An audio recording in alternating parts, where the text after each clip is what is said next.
It is late at night. The project is failing, the deadline is impossible, and your mind is spinning. You are staring at a brick wall, and there appears to be no way around it. When under acute stress, the human brain deploys defensive mechanisms called cognitive distortions.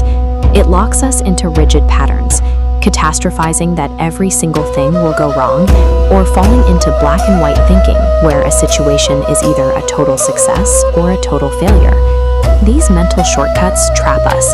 They convince us that the temporary roadblocks we face are permanent, unchangeable laws of nature. Reframing works as an analytical tool to break this loop.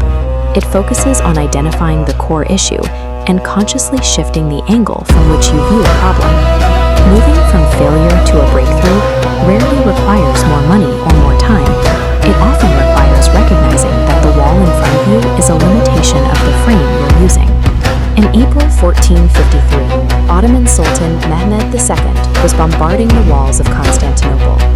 To break the city, he needed his fleet inside the Golden Horn. He hit a definitive dead end.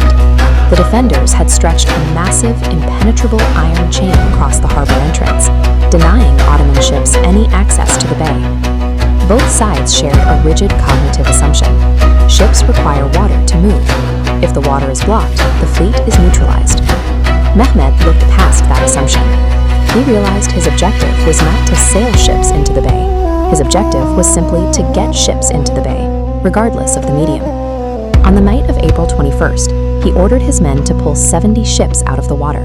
They laid down greased wooden poles and dragged the entire fleet across the land. When the sun rose, the defenders looked out to see an enemy fleet already inside the Golden Horn. Bypassing that chain shattered the defenders' mental framework, dealing a massive blow to their morale.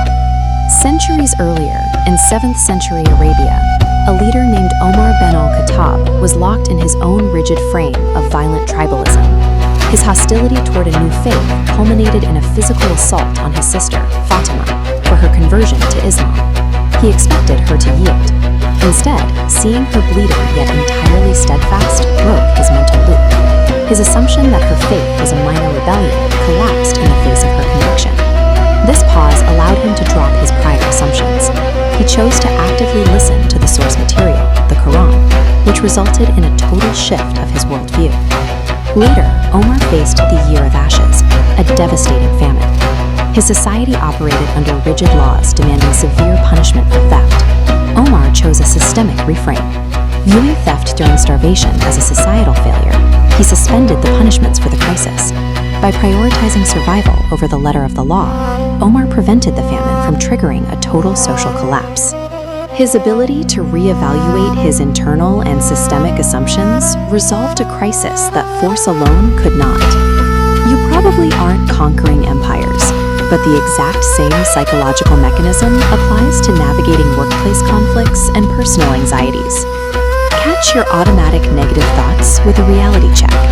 Ask, is this reality or an emotion? Use active listening to uncover a conflict's root.